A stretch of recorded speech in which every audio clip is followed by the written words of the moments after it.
Welcome to Sightings. I'm Tim White.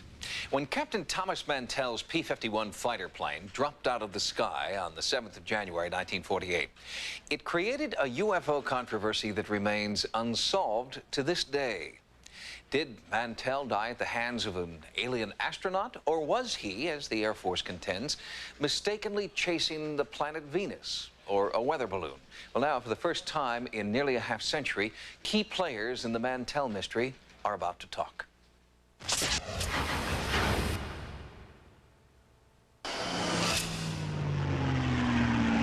No one's ever going to convince me I didn't see it, because there were too many of us that did. At that time, it was general procedure that nobody talk about UFOs. On January 7th, 1948, high above the bluegrass pastures of rural Kentucky, National Guard Captain Thomas Mantell Jr. saw a UFO that he considered to be a serious threat to the security of the United States. Tower controllers at Godman Field, Fort Knox, saw it too and allowed Mantell to pursue the UFO. A decorated war hero, he had survived anti-aircraft fire in World War II, but Tommy Mantell would not return from this encounter. According to the original Air Force investigation of the crash, Mantell died not in pursuit of a UFO, but while mistakenly chasing the planet Venus. But now, nearly 50 years later, eyewitnesses to Mantell's death are speaking out publicly for the first time, and they have a very different story to tell. They described the object as being very large, metallic, round metallic object. Pilot Herb Kipp distinctly remembers hearing the term UFO to describe the object that would take Mantell's life. In 1948, I was a control tower operator at Stanford Field. We got a phone call from Godman Tower, and he asked if we had any P-51s in the area, and I said, "Why, what's the problem?" He said, "We have a UFO hovering over our airport." And I thought somebody was playing a joke on me or something, and I kind of snickered a little bit. And this other voice came on and said, "This is Colonel so-and-so, and I'm the base commander. And Mr. Kipp, this is no drill. This thing is hovering right over the airport." Along with the base commander in the tower at Godman Field that day was Base Intelligence Officer Captain James Dusler. The UFO was in the air for 4 hours, and it didn't move, it just stayed there. We were looking at something and didn't know what in the world we were looking at. At the time of the sighting, Captain Mantell was leading a squadron of P-51s for the Kentucky National Guard. Over Godman Field, there was no longer anything routine about this mission. Mantell was requested to pursue this unidentified flying object. A retired Air Force Reserve captain, Tabor has researched the Mantell case for 15 years. One of the pilots in the flight, Al Clements, said to him, "Tommy, you don't have any air, you can't do this." Mantell replied back, "Al, don't worry about it, it's not a problem." They continue on up. Clements finally caught onto it himself. He described it as a large, glowing object. He said, "My two wingmen are coming in. We want hot guns, and we want them now." According to Air Traffic Controller Quentin Blackwell, Mantell ordered the other planes back to load on live ammunition while he continued to climb toward the UFO. Only this man is still alive to describe what happened next. He is telling his story for the first time since 1948. The day of the Mantell crash, I was 6 years old. My mother was taking clothes in off the line. She'd been watching a bright light in the sky. We heard a loud plane, and we saw this fighter plane coming in below the bright light. Got pretty close to it, and all of a sudden it went straight up at it. And then when he got all the way to it, he leveled off and flew away from it to the west. Mantell's plane smashed into the ground, going in excess of Mach 1.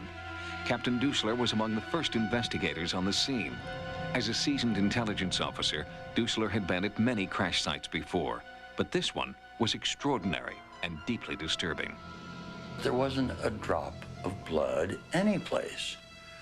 And I talked to one of the coroner people. It was odd because there was no blood. Odd because there was no fire. I don't ever recall seeing a crash like that, or as serious as that didn't have a fire. I never saw his body because the coroner had taken him away. No one at the funeral home saw the body. It was in a black leather bag, and then it was sealed inside a lead coffin. The body was buried on the 10th of January, 1948, 3 days after the accident. Certainly a closed coffin funeral. But again, we have a question. Was there even a body in that black leather bag? No one saw the remains.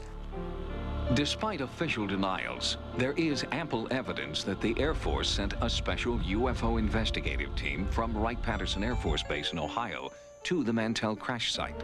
Sightings has obtained memos indicating that Colonel H.M. McCoy, Chief of Air Force Intelligence at Wright-Pat, and his investigator, Al Loading, were attempting to gather information on the flying disc Mantell was chasing.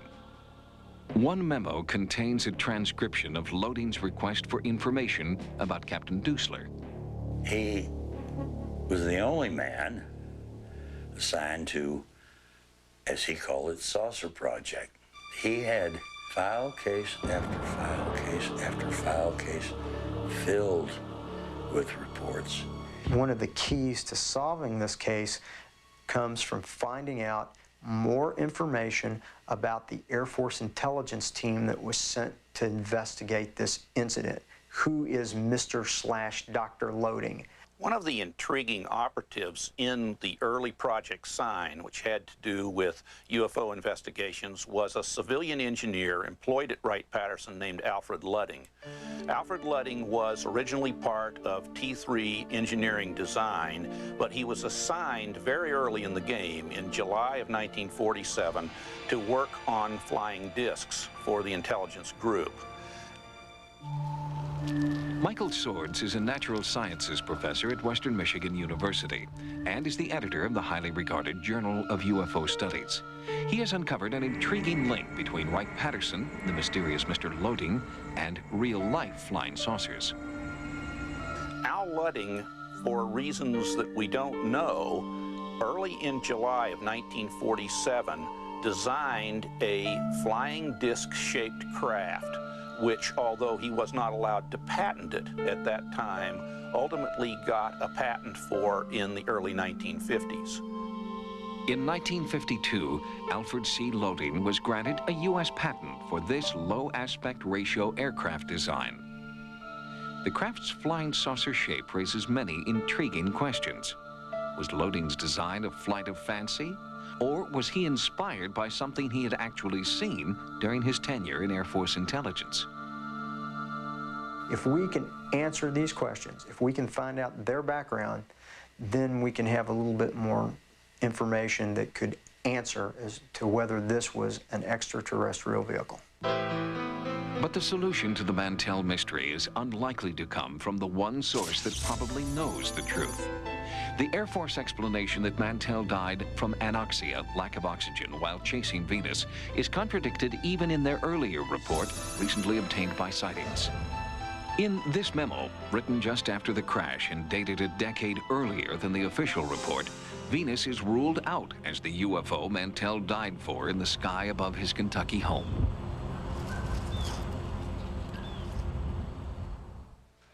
The Mantell case is important for many reasons, including one that not many people know about. It was the Mantell case that launched the career of the grandfather of ufology. J. Allen Hynek, the originator of the term close encounters, was a little-known astronomy professor at Ohio State University when he was called in by the Air Force to consult on the Mantell case. And the rest, as they say, is history.